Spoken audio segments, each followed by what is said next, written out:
आचार्य श्री नमोस्तु। हरिद्वार से स्वप्निल जैन शंका कर रहे हैं कि हम मंदिर में श्री बनाने के लिए, स्वस्तिक बनाने के लिए केसर का उपयोग करते हैं या हरसिंगार का उपयोग करते हैं, क्या उचित है? कृपया शंका का समाधान करें। नमोस्तु आचार्य श्री। जो भी हम मांगलिक कार्य करते हैं तो उसमें केसर आदि से स्वस्तिक, ओम ह्रीम आदि बनाते हैं, कमल आदि बनाते हैं। ये सब मांगल प्रतीक है। भाव जुड़ते हैं, द्रव्य से भाव जुड़ते हैं। जितना सुंदर और जितना उत्तम से उत्तम द्रव्य होगा उतने ही हमारे भाव उत्कृष्ट होते जाते हैं। एक हम हल्दी से भी बना सकते हैं, एक हर श्रृंगार के फूल से भी बना सकते हैं, और एक जो है केसर के जो फूल हैं उससे बना सकते हैं। इन तीनों से बनाया जा सकता है। लेकिन जो सुगंधित पदार्थ है हल्दी में, वो सुगंध नहीं है जो आपको भी प्रसन्नचित करे और औरों को भी प्रसन्नचित करे।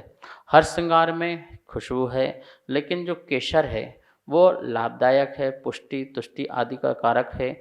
और वह जो है और अच्छी बात है, मलयागिरी आदि बहुत सारे जो है, कश्मीर का जो है केसर और बहुत से प्रकार के केसर आते हैं जो शुद्ध हो, जो अच्छी हो, उसको आप उपयोग कर सकते हैं।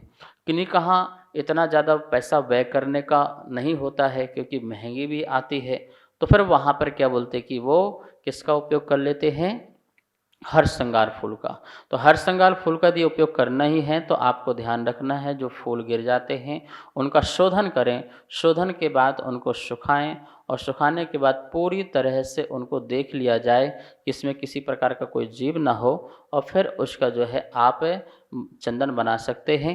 एक प्रकार से ये कर सकते हैं। कोई लोग जो है इन सब का उपयोग ना करते हुए चंदन का ही उपयोग करते हैं। मलयागिरी चंदन को, बहुत प्रकार के चंदन होते हैं अगर तगर, तो उनको ही घिस कर के जो है चंदन बना लिया जाता है। और उसी से देखा जाए, ये सब चीज़ बनाने का तो अच्छा ही है चंदन से ही बनाएं। चंदन की लकड़ी होती है, उसको आप जो है पत्थर में घिसिए और उसको बना करके अपने मस्तक में लगाना हो, तिलक लगाना हो, या किसी भी थाली आदि में जहाँ भी मांगलिक हो, काम हो, वहाँ पे लगा सकते हैं।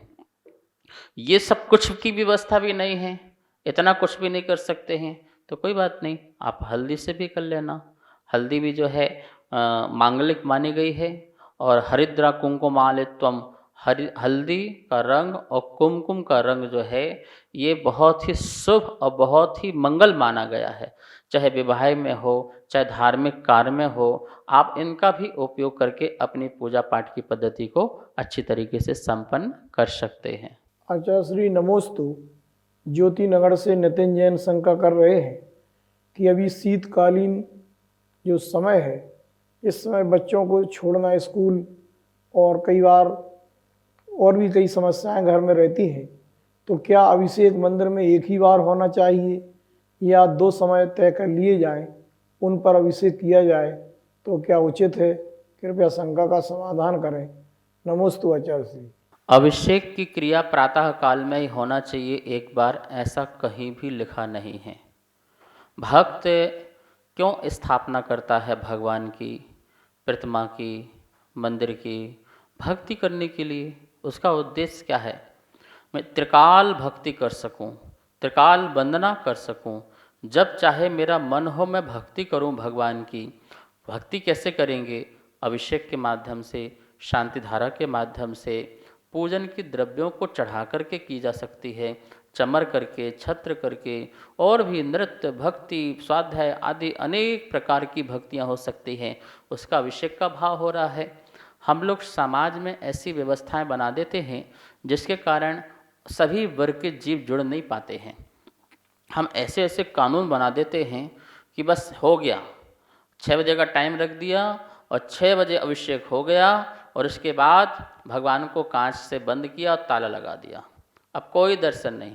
पहली बात तो मैं ये कहना चाहता हूँ, वेदी में कांच ही नहीं होना चाहिए। गर्भालय में भगवान विराजमान होते हैं, उसमें दरवाज़ा होता है, पट खुलता है, और फिर बाद में जब अपना समय हो गया मंदिर बंद होने का, बढ़ाने का, तो फिर पट को बंद कर दिया जाता है। आप देखिए प्राचीन मंदिर में पट बंद होने के बाद भी छोटी सी खिड़की रहती है, जहाँ से व्यक्ति कभी भी किसी वक्त आकर के दर्शन कर सकता है। उसको दोपहर को, मध्याह्न काल में दर्शन के भाव हो तब कर सकता है, सायंकाल में उसके दर्शन के भाव हों वो तब कर सकता है। तो इस प्रकार से ये व्यवस्था होती है।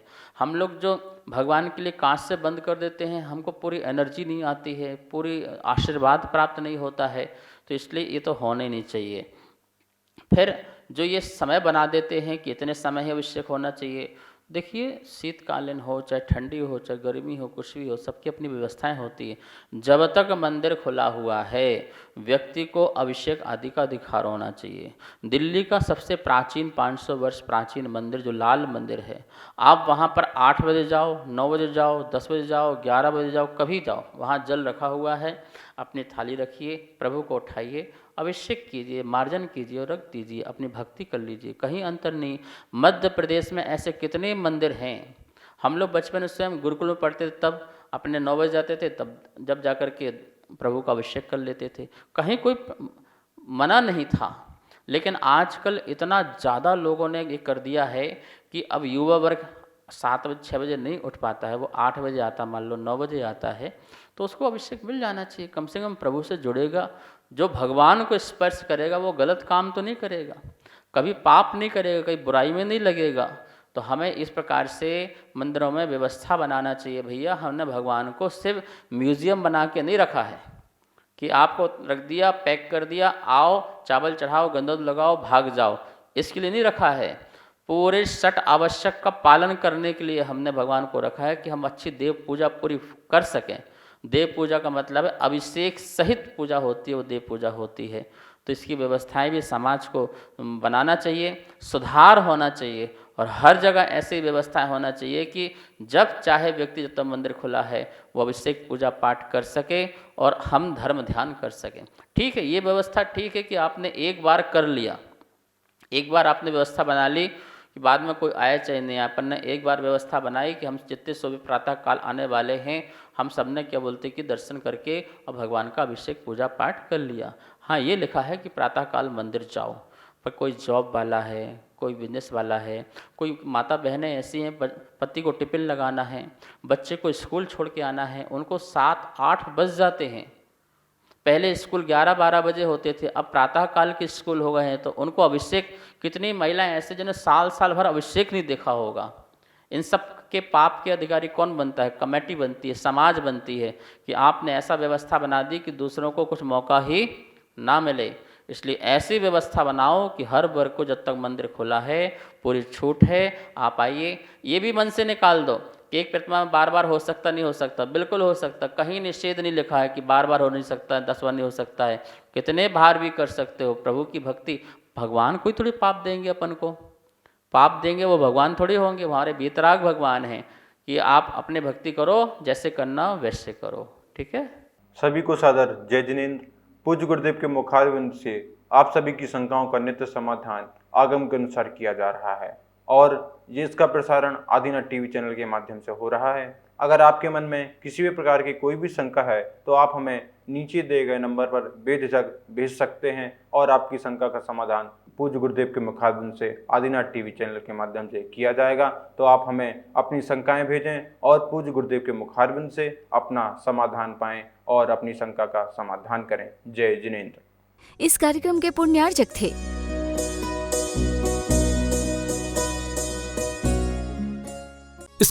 पुण्यार्जक थे श्री खंडेलवाल दिगंबर जैन मंदिर, राजा बाजार, कनॉट प्लेस, नई दिल्ली, एवं श्री खंडेलवाल दिगंबर जैन मंदिर, वैदवाड़ा, दिल्ली के अंतर्गत खंडेलवाल दिगंबर जैन पंचायत, दिल्ली। जिनेंद्र जैन नरपतिया अध्यक्ष, धीरज जैन कासलीवाल महामंत्री, विजय लोहाड़िया विक्की उपाध्यक्ष, गौरव पाटोदी मंत्री, विनोद पांड्या कोषाध्यक्ष।